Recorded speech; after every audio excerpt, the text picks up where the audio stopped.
Good afternoon. Alongside Tiffany Murphy, I'm John DeLuca. We are breaking into regular ABC6 programming for a media briefing from the governor and DOT Director Alviti about the future of the Washington Bridge.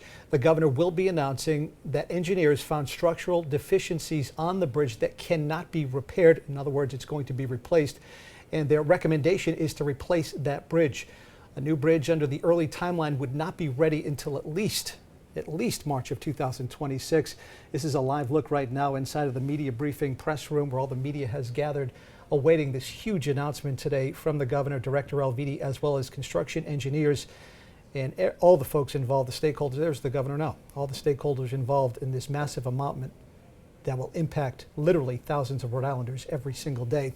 As you can see, the governor is making his way towards not necessarily a podium, but at least ready to address the media. And you might recall, John, what is happening now was one of multiple options that we were told were available after structural engineers and forensic analysts came in to see what the problem was on the bridge. Well, I think, unfortunately, though, Tiff, this ending was as predictable as a romantic comedy. I mean, everybody I spoke to, whether it's Joe and Mary Blue Jean or people involved and people in the know, every single person was saying, oh yeah, they're going to replace that bridge. They're going to replace that bridge. Why try to fix it? There's probably so many problems they don't even know about yet. And once they start to break away even more, it'll get even worse. All right, looks like we're about to begin. Joe Allman is about to address the media. Let's listen in.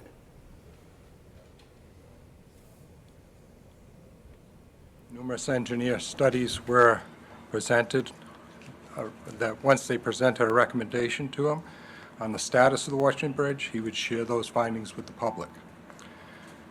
There are 3 separate reports that you should have being distributed to you. One is a 1-page McNary engineering. The other is a slide deck on the 195 Washington Bridge findings review. And the other is a report done by VN Engineering for the Department of Transportation. So you should have those 3 reports for your reference. If not, Andrea, or the other copies. So if you haven't, we'll get you one. Governor McKee will provide opening remarks. Jeff Mealy of McNary, Bergeron, and Johansson, which we'll refer to as MBJ. They're an independent consultant retained by Governor McKee. They'll provide you with a presentation of their review of the findings to date. Director Alviti will then take the podium along with Derek Torrey of the Federal Highway Administration. They'll present you with findings of VN Engineering and outline the next steps required to replace the bridge. The governor will return to the podium to summarize for you, and we ask that you reserve your questions until the conclusion of the remarks, and then they'll all take questions. So thank you, and I'll introduce you, Governor McKee.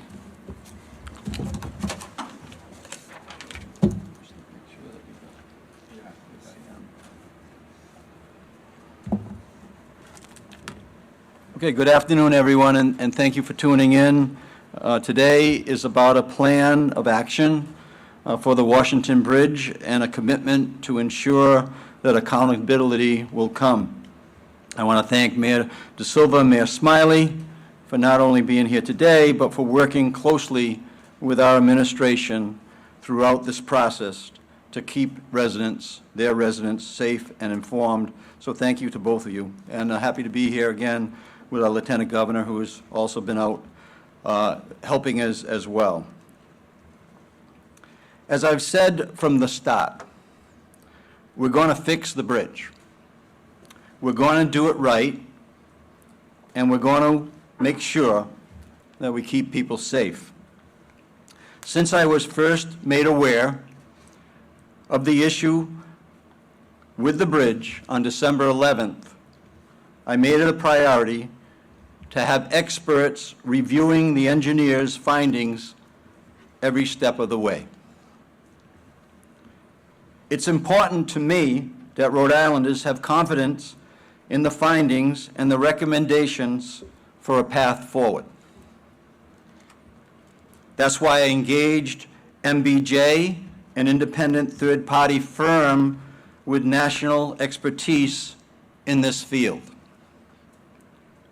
They've thoroughly reviewed all recent findings as well as the final recommendations. The in-depth structural analysis of the bridge and MBJ's review have reinforced, without a doubt, that the decision we made to close the bridge on December 11th was essential for public safety. That review also made it clear that the tie-down rods or pins are not the only problem with this bridge. The findings show additional significant structural deficiencies that cannot viably be repaired. For that reason, we must replace the infrastructure, the superstructure, and part or all of the substructure. I'll repeat that. For that reason, we must replace the superstructure and part or all of the substructure. I am deeply disturbed by the additional findings related to this project. The restoration of this bridge was initiated in 2018 based on prior inspections which constantly rated the bridge in poor condition. I've said this from the start, but I want to repeat it now.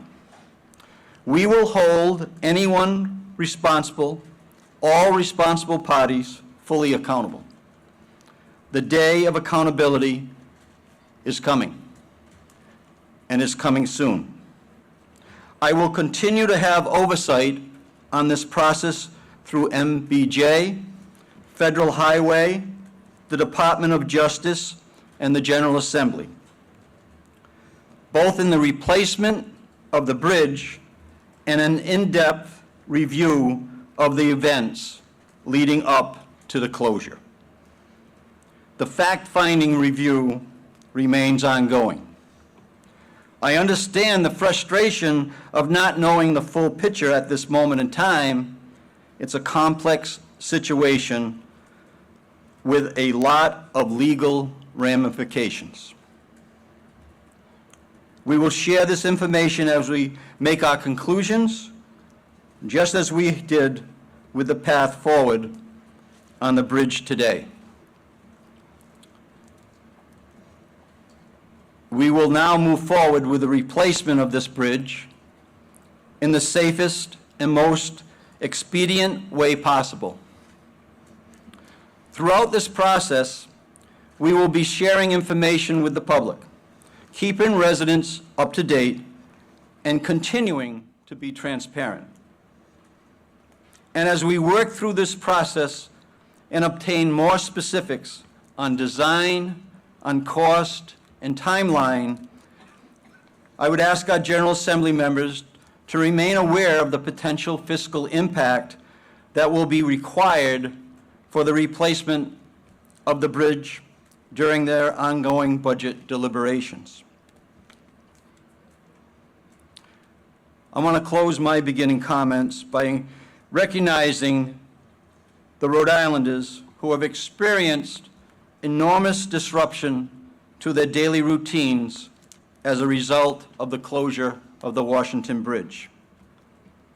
Every moment, a nurse, a mom, a construction worker, a student, and everyday Rhode Islanders who have to deal with the traffic on I-195 is a moment they're not doing the things that they want and need to do.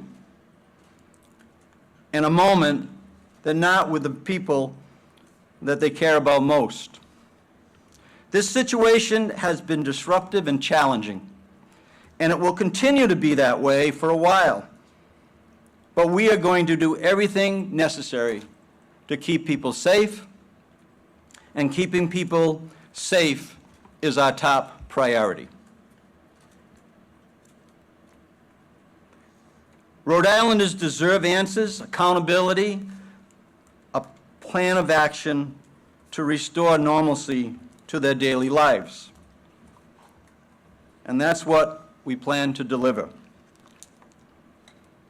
As governor, I know that it's been frustrating. I know that it's been disruptive. I know that businesses have been impacted. And we will continue to do everything in our power to make sure that that disruption is eased as much as possible. And as I said again, accountability is also a priority. Today we are announcing that we will be replacing the bridge. But also accountability and the day of reckoning for those who are responsible for the position that we're in and the position that the people in the state of Rhode Island in, that day is coming, and is coming very soon. Thank you.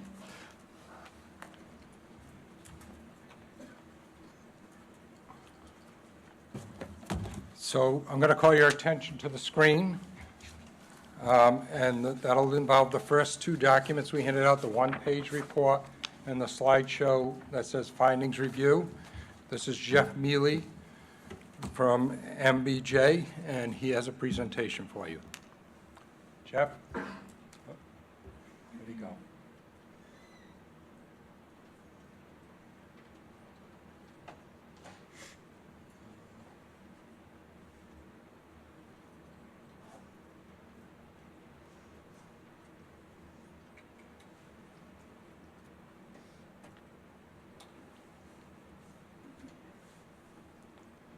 You're back on, Jeff. All right. Well, good afternoon. I'm with McNary, Bergeron, Johansson, and we are a structural engineering firm that specializes in the design and construction engineering of bridges. And we are providing the independent peer review for reviewing the summaries, the reports, the testing that's been done on this bridge as a technical advisor for the Rhode Island Department of Administration. This is the I-195 bridge, westbound bridge. It was built in the 1960s, and it's a very unique design. On either side of the center span at these locations, there are vertical tie-down rods, and those are part of the design to actually tie down the concrete girders that come in from either side. In December, some of these girders, some of these tie-down rods were found to have failed, and you can see that here on the right-hand side at Pier 7. The blue dots indicate the tie rods that are broken. The other tie-down rods that are at the other girders, unfortunately, cannot be inspected because they are actually embedded in concrete. But the other dots, the purple dots and the yellow dots, indicate where we're seeing some slight bouncing or a gap in the bearings. So at these particular locations, the tie-down rods may be broken or they may be compromised. What's important to understand about this is that if all the tie-down rods failed on one side, say at Pier 7, the adjacent span would become unstable and could actually move or possibly even collapse. So, as the governor had mentioned, the decision to close the bridge was the right and responsible decision, and that was all made for the public safety of the traveling public.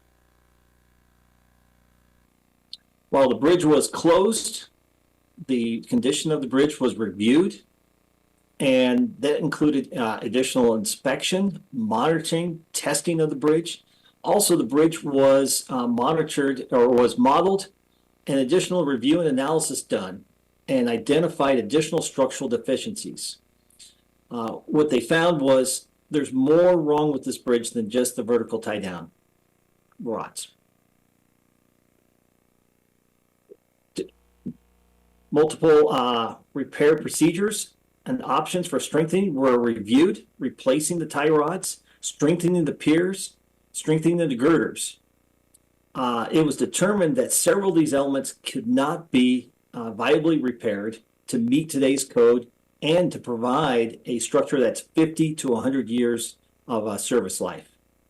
So with those conclusions, it's recommended that the bridge superstructure, the deck and the girders are all removed and replaced. So that's the top part of the bridge. And then also part or all of the substructure is replaced. And that's the piers and the foundations. What will be replaced on the foundations and the piers will be determined by the design build or the reconstruction of this particular bridge itself. And so the next steps are to procure a contractor and engineering to do the demolition and the reconstruction of the new bridge. With the demolition, it will be competitively bid, and it will require a special contractor to do this because it is a technical bridge and it will have to take apart in a sequence that is safe to the contractor and to the public. At the same time that the demolition contractor is being procured, a design build team will be procured. And with design build, it's a delivery where the contractor is teamed up with a design consultant, and then they together as a team will design and construct the bridge. And this is a very efficient method of delivery, especially for a bridge of this magnitude. The design build procurement will be concurrent with the demolition procurement, and then the design build design can be actually started during the demolition as well as procurement of materials. Right now, the estimated cost is $250 million to $300 million. And then the schedule and the cost for the bridge reconstruction will be updated with the selection of the design build team itself. This concludes the findings review summary that we have today. Director Alvidi, along with Derek Torrey of the Federal Highway, will come up to the podium and give a presentation on the findings of the VN engineering report. And the director will outline next steps that what's going to be required to do this replacement. And again, I ask to hold any questions. The governor will return with a summary after the director, and then we'll be happy to take your questions.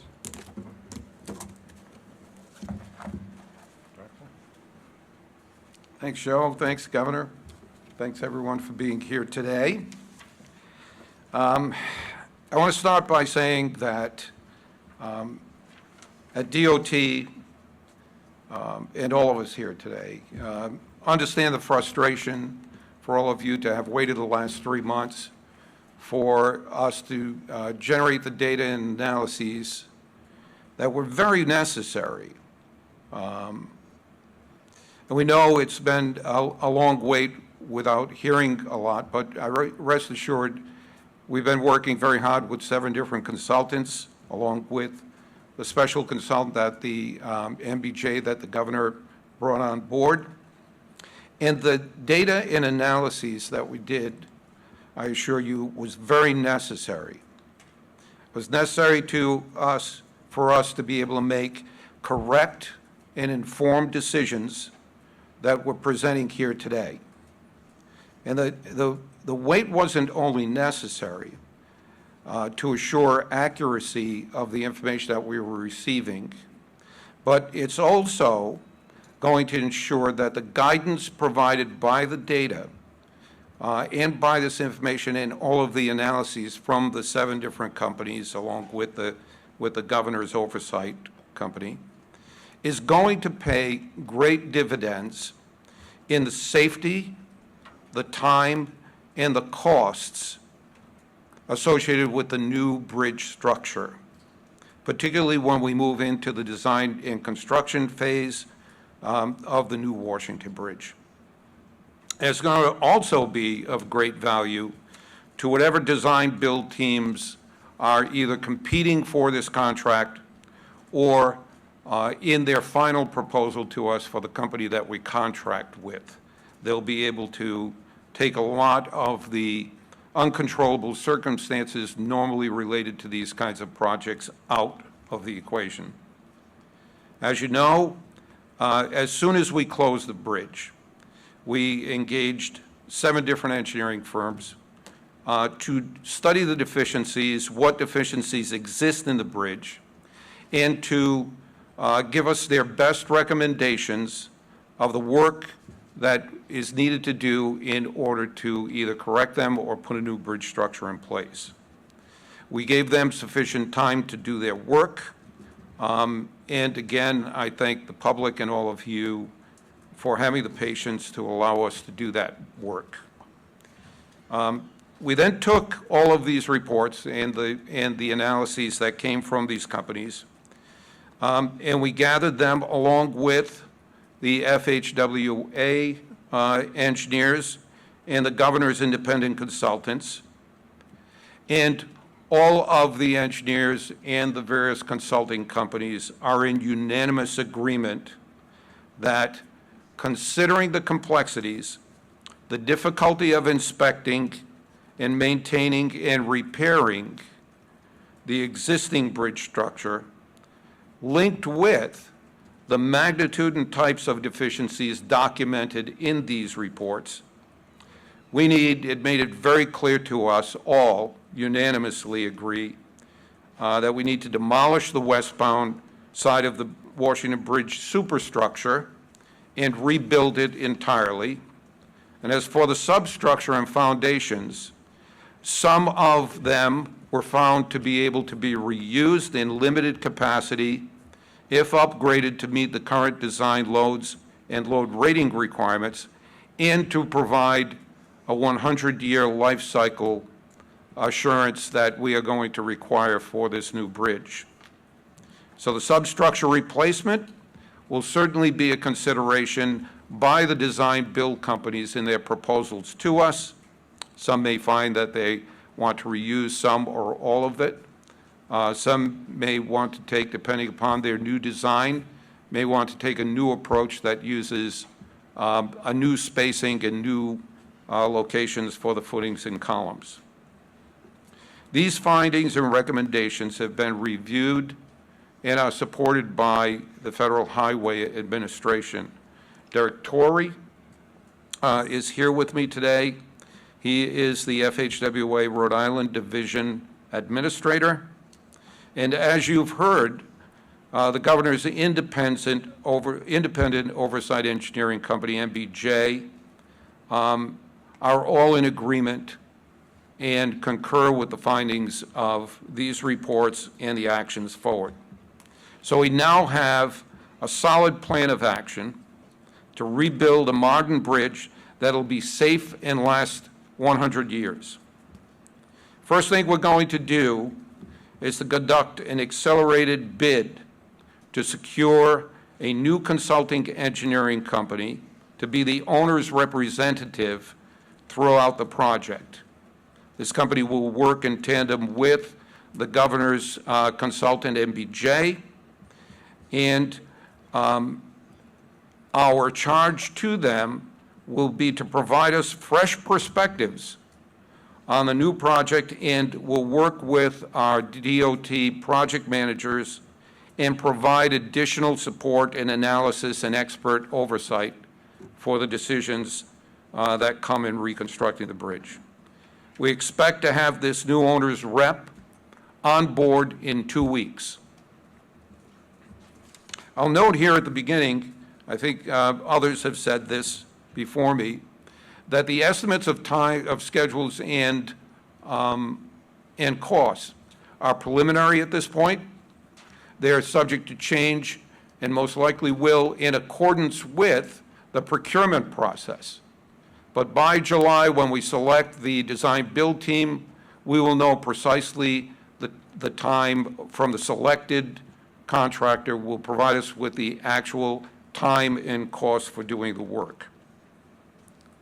Simultaneously with onboarding the new owner's rep, we'll competitively bid the work related to the demolition of the existing structure. As explained, it's going to be a complex process, so the demolition team will be responsible for both the analysis of the existing structure to safely deconstruct it, as well as the actual demolition of the westbound bridge superstructure and portions of the piers.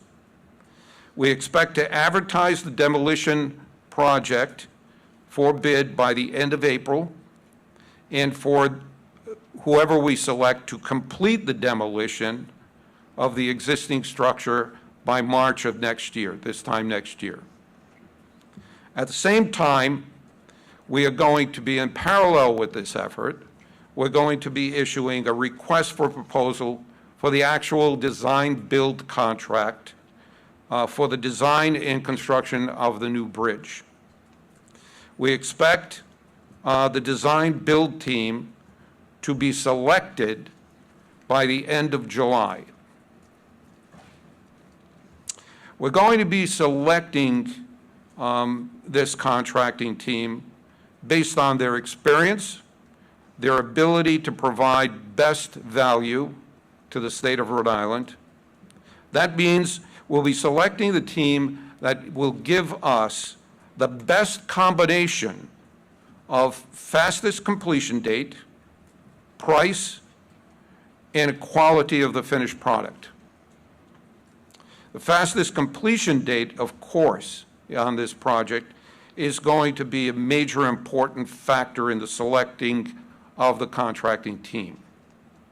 Our mission is to have a brand new contractor build a brand new bridge that will be constructed with high quality materials using state-of-the-art accelerated bridge construction methods that will have enhanced design features to allow easy access in the future for inspections and maintenance. We estimate the winning design team will have the new bridge substantially completed with traffic flowing over the new bridge between March and September of 2026. As the representative of MBJ said, the estimated cost at this point to demolish the existing bridge and to construct a new bridge will be between $250 and $300 million. That range will be defined into a final price and schedule by the July timeframe when we select the design-build team. The sources for funding this project are currently being analyzed and developed.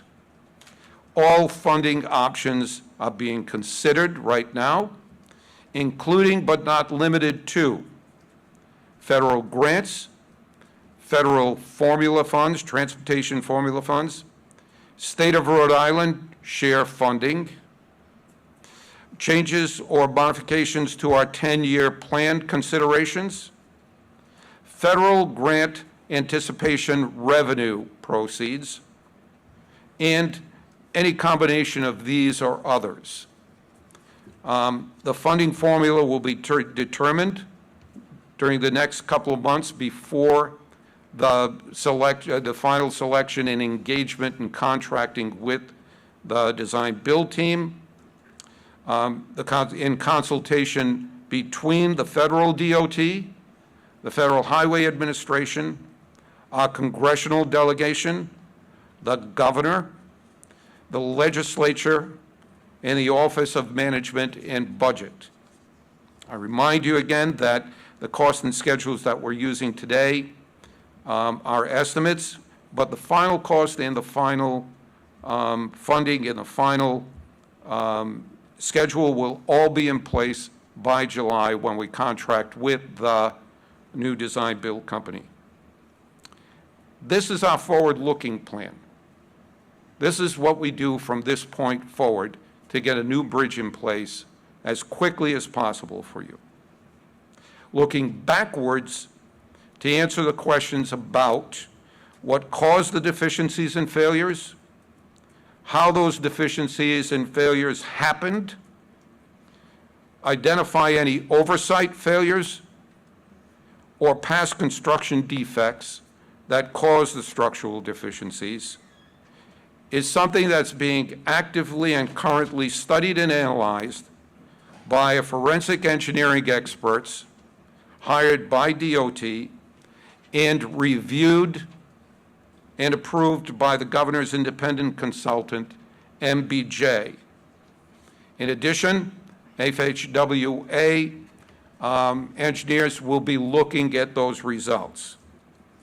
This is a backward-looking report that's expected to be concluded in about 2 weeks, along with the recommended actions that will assure this kind of a situation does not happen again in Rhode Island.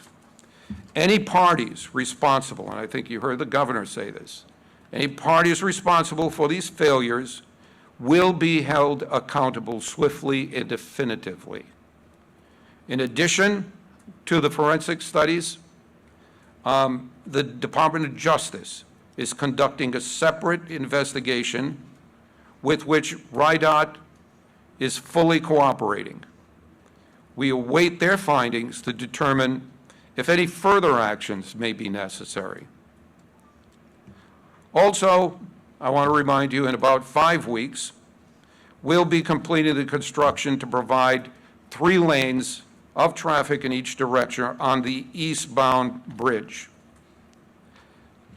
I might mention at this point that I think there's some confusion in the public whether the eastbound bridge is the same as the westbound bridge or connected. They are not. They're 2 separate bridge structures.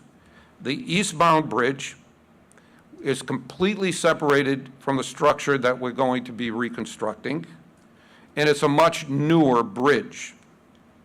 To make sure that it will be safe for the 6 lanes of traffic that we'll be putting on it, we had that independently analyzed, that structure independently analyzed for the 6 lanes of traffic by a structural consulting company who has concluded that the eastbound bridge is structurally sound and safe to carry the new 6-lane configuration.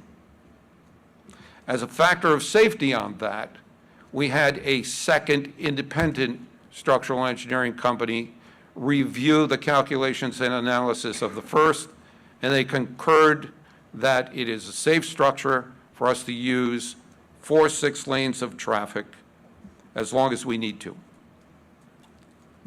That this change should make the commute to and from East Bay to West Bay much easier and much faster. My team at DOT stands ready to deliver this project.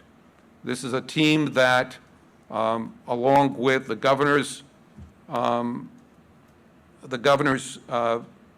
oversight engineering company and other team members from the FHWA and the design build team we select, I assure you, will provide the human resources, the materials, and the funding resources that are going to assure, just like many of the other bridges we've built at DOT, will be completed on time, on budget, and to scope. That's our mission. Our team has good results in doing that, and we intend on doing that here. In the meantime, we certainly understand that there'll be an additional amount of patience required, and we hope that we have the cooperation of you all and the public to work with us to get the new bridge in place safely and efficiently. I'll turn it back to Joe Alman.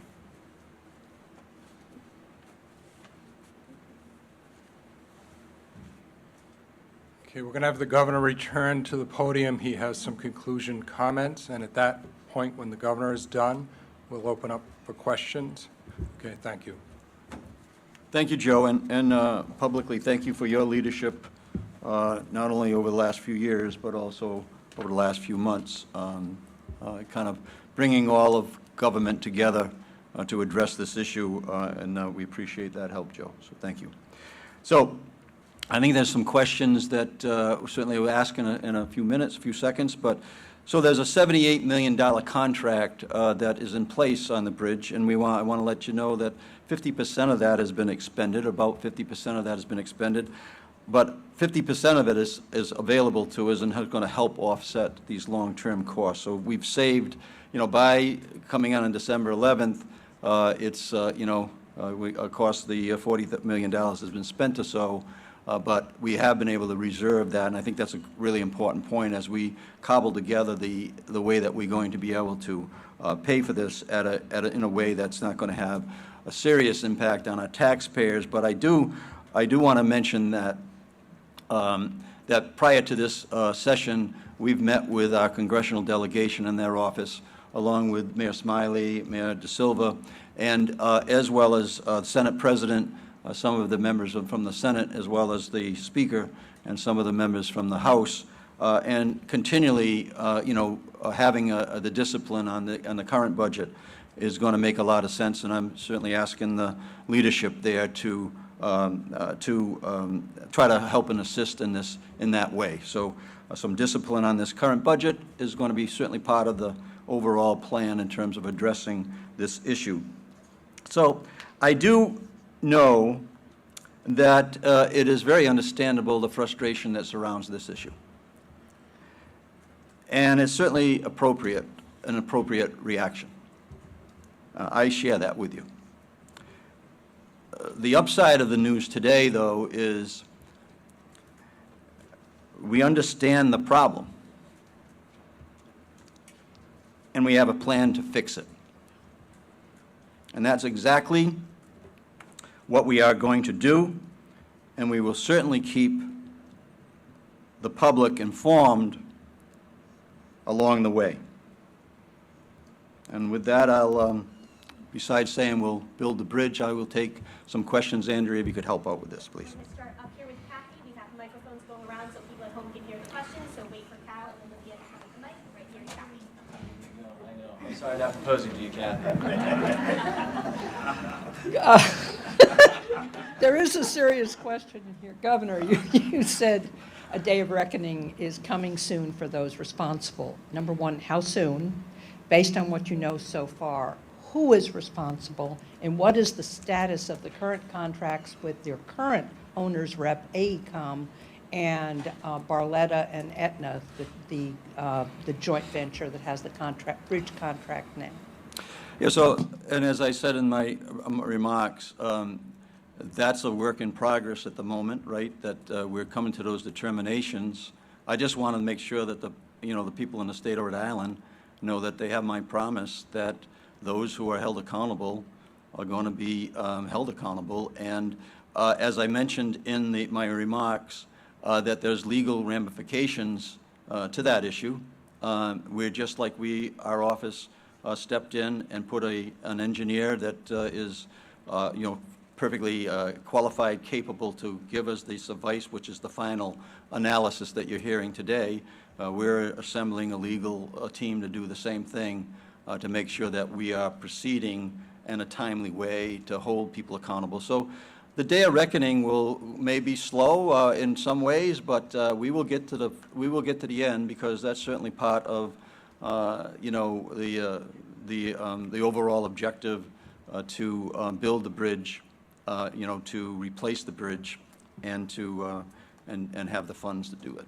Just following up on one piece of that, you assembled, or you're assembling a legal team. Who's on it? Who did you hire? Well, so that's happening now, just as we were before when we were putting together the engineer that has Jeff has given that presentation today, and I would say that I've met with more engineers in the last 7 or 8 weeks than I would have imagined. So we appreciate MBJ's help, and I know that we'll have equal competence relative to the legal process that may unfold and is likely to unfold. Right here to Ray. Are we going to be in charge or continue in charge of DOT? That's the first question. And second, why we sanitize the information? Well, we know was a lazy inspector from his office. They don't want to go under the hatch to look at the bridge when they told them that it was broken in July. And then back, they just changed the story. A young engineer find the issue. Come on, tell the truth to the community or what happened. And let Albiri answer the question, though, because we know, because we had the picture, there was a painter who find the problem. Yeah, so the first answer to the question, I have confidence in DOT and the management team there and the director to start and complete this project. And also the team that's in place, whether it has to do with all the different departments in the state that are absolutely engaged in this. So And then on the last point is that, again, I'm going to restate that that is a work in progress in terms of the accountability piece, and we will keep you posted as we get that information, just like we're doing today. Go to Patrick. I just want to piggyback on Kathy's question. She asked if the contracts for AECOM and Aetna Barletta, have those been terminated? Have they been fired? No, but we have indicated that we'll be going out for a competitive bid on the demolition of the bridge. Wait, to clarify, you just said that we've stopped payment on Barletta's contract at 50%, and now you're saying it's not terminated? Can you explain how Yes. that works? So half of it has been expended on the original agreement, right, that was started in 2018. Half of it has not been expended, and we believe that we'll be able to, there's a preparation in order to take down or demolish the bridge.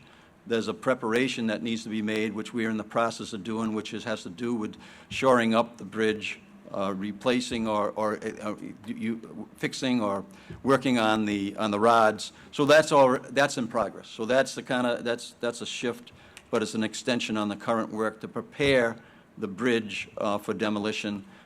When we go out for demolition, as I think is mentioned by the director, that will be a competitive bid, and going forward, it'll be a competitive bid on any work that's done on that bridge. Did you consider using Barletta under an emergency contract so that you don't have to go out to bid and wait months to get someone in place? Would that have been a faster way to go? And then tied to that is any of the work that they have been doing, and Cardi did before that, over 50 million and counting, is all of that essentially going in the river?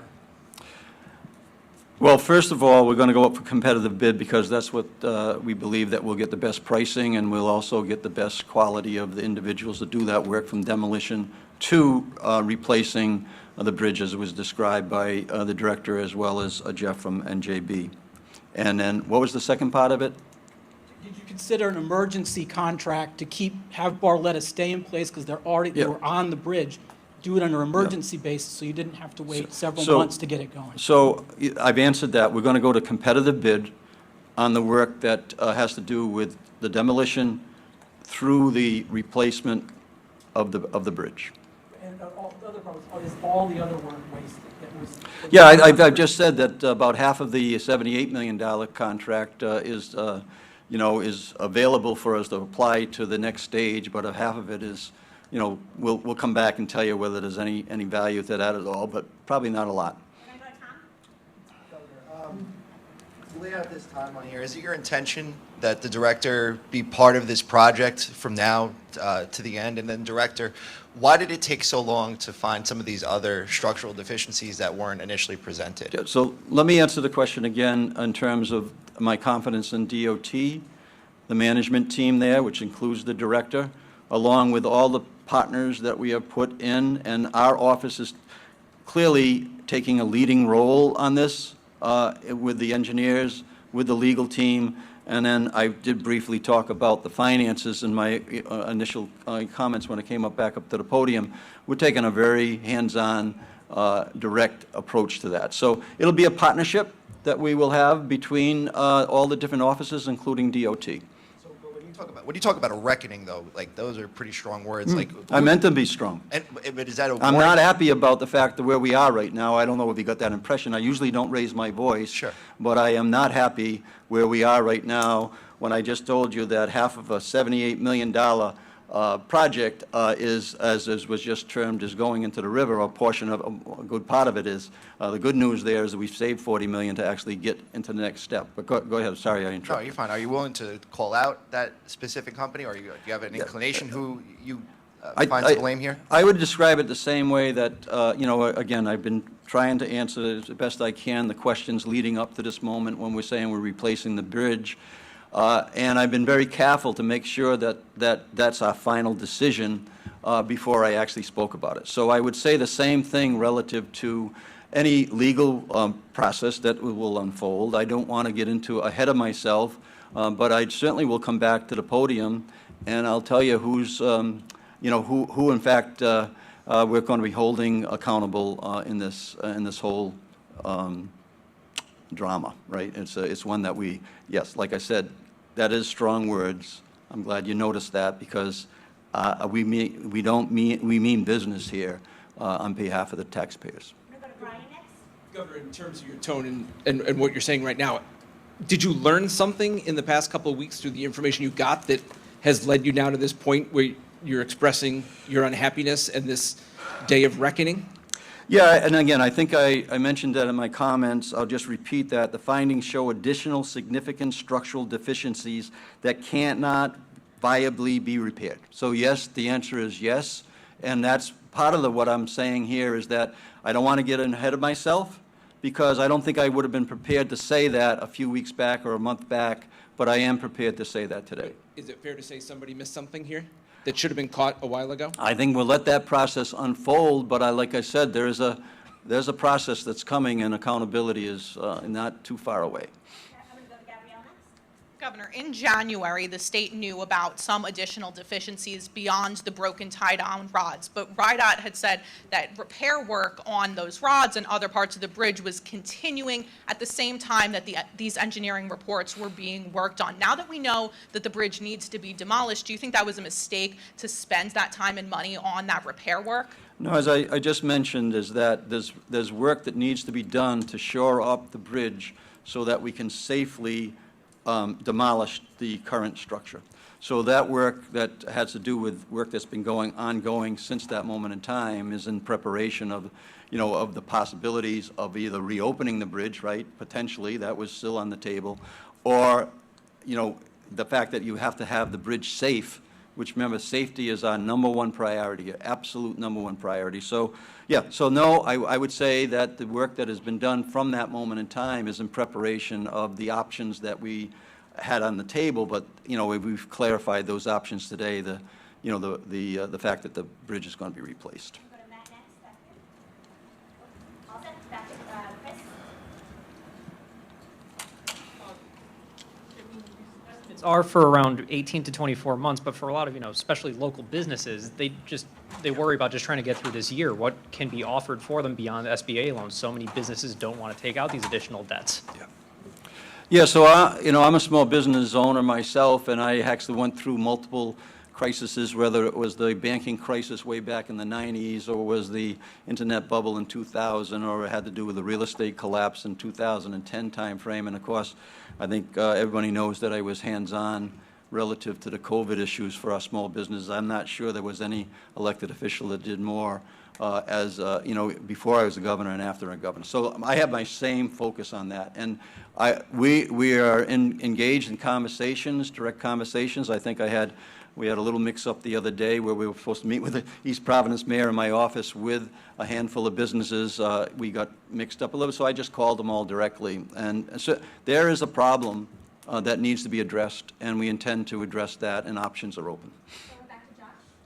I'm not sure if these questions are just for the governor, but asking if we might be able to hear from Mayor Smiley and De Silva any reaction for their communities going to have to deal with this for upwards of 2 years moving forward. The podium's yours if you want it. But I'll stand by here to take it back after you're done.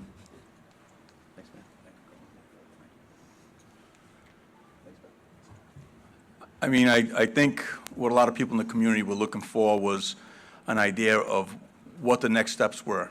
I think this is the first start where people can do some long-term planning. Our community will continue to work with the governor's team, our congressional delegation, and anyone we can work with to try to bring resources to bear to assist our small businesses. We have a small business forum fair that we have scheduled for the 21st of March at 6 p.m.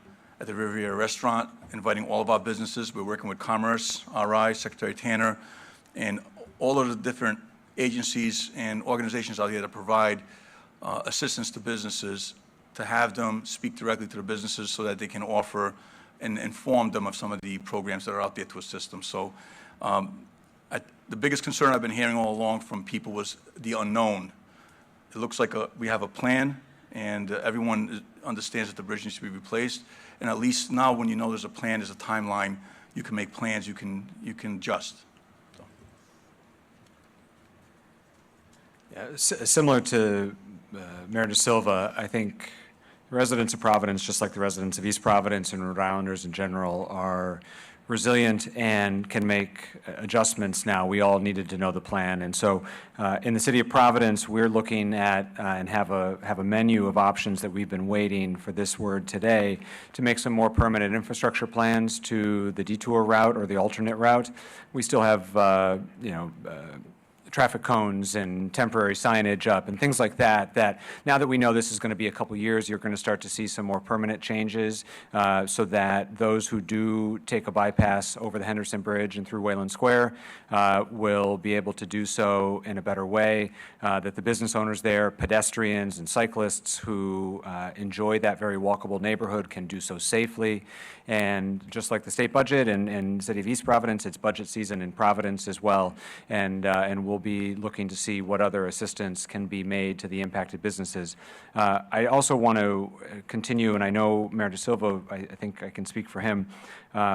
There continues to be never a better time to support your local businesses, and the additional bypass lanes that are being opened on the other side, the other part of the bridge, is going to make a measurable difference. I'm very excited about that. I'm very encouraged by that work. That'll be open in a couple weeks, as the director said. And so for everyone who's still thinking about coming to Providence or East Providence for dinner or for shopping, we would encourage you to please do so.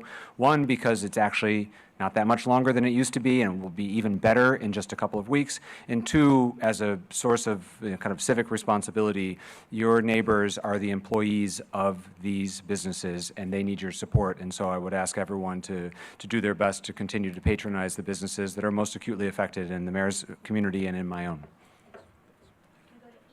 Yeah, thanks, mayors, and again, thank you for your help. And not only I'm a small business person with background, but also I've been a former mayor. So, certainly my commitment from our office, Mayor Smiley and Mayor De Silva, certainly is with you and your community. Governor, considering how the state launched on the ambitious bridge repair program known as Roadworks under your predecessor in 2016, why wasn't the depth of problems that are being outlined today, why wasn't this known sooner? Yeah, I understand the question, and I'm doing my best to tell you that I don't have, with that still under review. I'm not going to put out bits and pieces of the issue, just like I just mentioned in terms of if I was putting bits and pieces out of the final decision that was offered today. We will let that unfold, but I can just tell you that. Again, my promise is to make sure that those answers are answered and that those who are accountable, if in fact it goes back in time, let's go back as far as we need to go to hold people accountable. And like I said, I will be engaging a legal team to kind of be exploring that with DOT's legal team, just like we have with our engineers. We're going to use the same model. And just to be clear, in terms of the estimated $250 million to $300 million cost, is that the total cost, or is that just the state's share of the traditional 80-20 split with the feds? So it's total cost, 80-20 at the moment, and certainly we will be asking to improve that if that's possible. Again, I think I've made public that I've had direct, personal, one-on-one conversation with the President of the United States on this issue. It has been reported in the national news that Secretary Buttigieg will be here in Rhode Island and Philadelphia, where there's probably the two most recent bridge, emergencies that are in place. So we are fully expecting that, the CODEL or our congressional delegation, I've had personal conversations with them, again, with a collective conversation just before we came in here today. It'll be a team approach. And again, the General Assembly issues are important for us as we're going through a budget process as we speak in terms of overall, planning in terms of that cost. But that's a gross number, and our percentage right now is 20% of that. My question is for Director Alviti. Director, you've been director of RIDOT since 2015. Why should Rhode Islanders still have faith in your leadership and your ability to get this project done?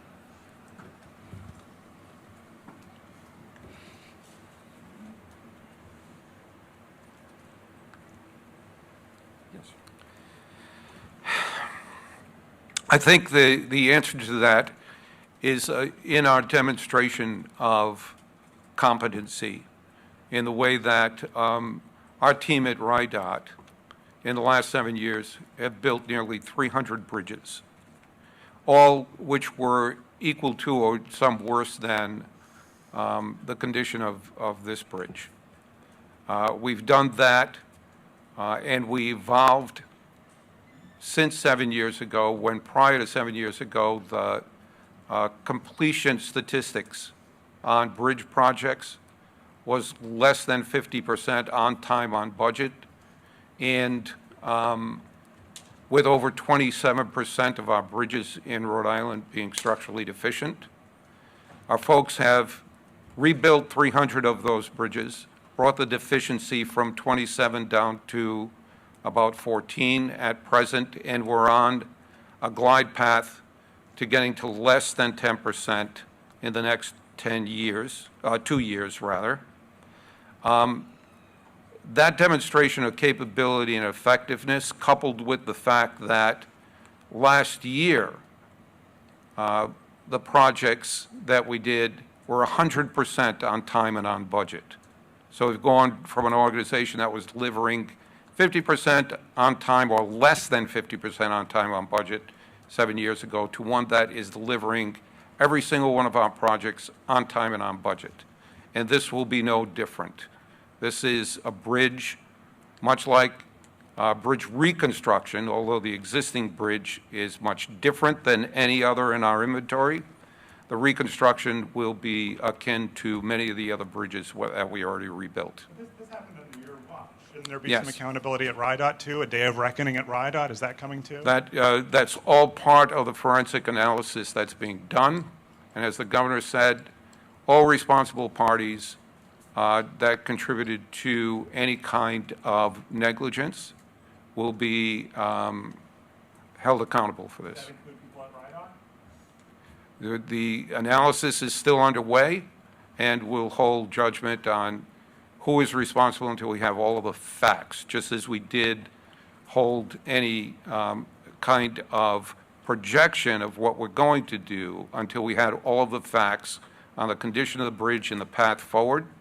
Likewise, with the forensic analysis, we're having the same diligence in making those determinations. Thanks. Thank you. Director, you have the, Director, if you could stay up. Okay, So- Director, come on back up. Okay. Yes. Thank you. So you have the demolition of the existing bridge and the construction of the new bridge overlapping in the timeline. So where Yes. are you building the new bridge exactly? Where? Well, the new bridge will be built along the same path that the existing bridge is on. But the engagement of a design-build company means that their design and construction is happening simultaneously along with demolition. So that the months that we save by overlapping the new design-build contract with the about-to-begin demolition contract will be used by the design-build team not only to finalize the design that we approved them to deliver to us, but also get the permitting and begin the fabrication of elements of the bridge that will be used to reconstruct it. So by the time the demolition is finally complete, it'll be a seamless transition in the new company, the design-build company, to begin actually putting the new one into the ground. Okay, so we're not floating it up the river like the I-Way or anything like that? We don't know. Okay. We don't know. We're open, we're certainly going to be looking at advanced bridge construction, ABC bridge construction, accelerated bridge construction as options to employ on this. But the competition between the design-build teams to win the bid is going to be in part determined by the new technology that they can offer. And I would also add, I think it's appropriate to say that the $78 million contract that we have, halted, that was due to be completed in the summer of '26, as well as substantial and complete by '27. So this, although it's more costly, but we get more time, probably 4 times the time by this construction, opposed to a 25-year fix of the $78 million, as opposed to potentially as much as the 100-year, 75, 100-year time frame for a new structure. That's important for people to know. So the construction on that $78 million was, again, for repeat, we're actually going to be on that timeline or ahead of that timeline with a new, a replacement. Governor, to get more into, you talked about addressing the bridge issue with the congressional delegation and the General Assembly leaders. So what's your specific ask for the Transportation Secretary, for the congressional delegation? Are you asking them to go beyond the 80-20 split we normally see? And what's the ask for the General Assembly? Are you submitting a budget amendment? What's this going to mean for taxpayers? Yeah, so we believe that the 80-20 is going to apply. Well, we're going to certainly talk to my friend down in Pennsylvania and see whether he's on an 80-20 split, with Governor Shapiro. But then we also, let's see whether we can do better than that. And as I said, we're going to be able to apply, I believe, some of the funds that haven't been expended in the $40 million into that mix, which is part federal and part, state contribution. So we've had these conversations. I've actually had the conversation this morning with our DEO director, as well as our with Brian Daniels, right? And Jonathan. So we're going to be, digging into that issue in terms of finances, just like we did on the engineering. Now that we know what the plan is, we certainly can have more specific conversations with the Secretary Buttigieg when he's here, as well as we're in direct contact with the President of the United States staff, senior staff, who the President asked them to keep him personally informed. So we are going to make sure that we, use our networks. Senator Reid is certainly a powerful person, and he's aware of what's going on. So whatever is possible, we're going to try to make happen. Okay, Governor, just making sure I have my phone going Yeah. here. We've been here at a number of press conferences at the DOT. We've heard a number of things. Back in December, this was going to take 3 months. We heard it was 1 truck. We also heard from the Department of Transportation Director that there was no contamination at 610. We know that's a lie. We know that that contractor, Barletta, is under state indictment by the Rhode Island Attorney General. We know that they signed a federal non-prosecution agreement. We know now that the CEO of Barletta, with the Mass State Police, reported was cited for leaving the accident, that personal injury resulted, was arrested for driving under the influence. The question, Governor, is this the standard that you hold your administration to? Yeah, so first of all, I'm not going to, certainly get into any legal issues outside of what we're talking about today, and let those will unfold, and we want people to be held accountable in the most, severe way, quite frankly. We don't want people to be behaving in a way that, that is illegal, but we haven't determined whether that's the case yet because it's still pending. So what I'm here to talk about today is the fact that, yes, those type of things, and that's why I've had the discipline in front of the cameras when you're asking, what are we going to do, not to jump to any conclusion until we knew what the final plan was. And I've been, mentioning not just to the, to the people in front of me here today, but the people at home, that I wasn't going to, bring it in piecemeal. We were going to let people know when the final decision was made, which we did today, and drafts have been released. You've, certainly you've been doing good work there, by the way, and catching some of the information in advance of us getting to the microphone. But I've also said that drafts are drafts and final plans are final plans. So where I am today, we are going to replace the bridge, and we're going to do it in a way to keep people safe, and we're going to do it right. And I think that's I've been saying doing it right. I think you can understand a little bit better today why I've been saying doing it right. We're not going to put a patchwork situation here. And quite frankly, politically, it's not easy doing it right. But we are going to do it right. But as a follow-up, do you accept lies and untruths from your administration? Well, You are watching a live media briefing here on ABC 6 News. The breaking news, of course, Governor McKee announcing today that the westbound side of the Washington Bridge will be demolished and replaced with a timeline of 2 years, putting us somewhere between March and September of 2026, when traffic will be flowing once again on 195 westbound, 2 years from now. That's the initial estimate we got today from Director Alviti and from the governor. There was a lot of stuff that came through there. I've got a pile of notes. Tiffany's got a pile of notes. But the basic takeaways here is the tough talk, I think, Tiff, was the day of reckoning. We heard the governor use those words, day of reckoning, and I'll quote him here. He says, "We'll hold anyone, all responsible parties accountable. A day of reckoning for the people responsible for this." We have not heard that tone from the governor. Clearly, there are still investigations going on. The Department of Justice was referenced by Peter Alviti, and it's been in the news as well, but also an internal investigation going as well from the consulting companies that have been brought in from the outside. The governor was promising some results from that within 2 weeks. 2 weeks. And Alviti backed up what he said as well. I thought that was interesting. He said, "I don't raise my voice very often, but the day of reckoning will come and people will be held responsible." Also, I couldn't help but notice a different tone today from Governor McKee from where we were back on December 11th. We actually didn't hear from the governor that day. It wasn't until the 12th. But his lack of empathy towards what people were going to be going through on that 195 section, East Providence, and of course all across the state as people use that roadway. But different tone today as he talked about feeling sympathy, at least at the very basic level. If you remember, that 10 to 15 minute comment for the governor has not aged well and certainly won't age well over the next 2 years. But I thought it was a different tone today from the governor, trying to at least sympathize, if not empathize, with people and what they're going through. And of course, the small businesses in East Providence and Providence that are suffering from this, they may not ever recover.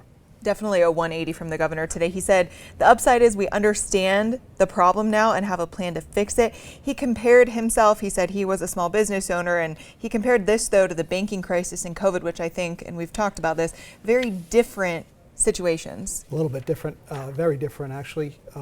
But he's trying to find common ground, I think. He is a person who, let's be honest, in 2 years when this bridge, in theory, is done, if he decides to run for re-election, he will be on a ballot, at the very least on a primary against Helena Folks and maybe even Peter Norona. And I guarantee you, it's like I can guarantee you tomorrow's Friday, they will pelt him with criticism for whatever handling from now on going forward, and maybe even what's happened so far in that primary. So a lot on the line here for the governor, and if anything should go wrong, we all hope it doesn't, but if anything goes wrong with that reconstruction process, they will hang it around his neck and Director Alviti. The only difference is Peter Alviti's name is not on a ballot. It's not. Now, we know that going forward, in about 5 weeks, that additional lane in the westbound traffic will be open, right? So that could potentially help additional cars flow through. Yeah, 6 lanes of traffic. Director Alviti went into great detail about that because people have concerns. Oh, the westbound side is useless. Eastbound side, they said they've studied it. 2 different outside contractors looked at it and said, yes, it's safe for 6 lanes of travel, 3 in each direction. We know that 7 different engineering firms have been involved with this. They have done a forensic analysis, and obviously we know that the problems span deeper than we once believed. Also, that new Washington Bridge, they say, will have a life cycle of 100 years. So look ahead, 100 years from now. We won't be here in 100 years, but Well, hopefully. you will, the way you eat. You're very healthy. Thank Works you. out all the time. Thank you.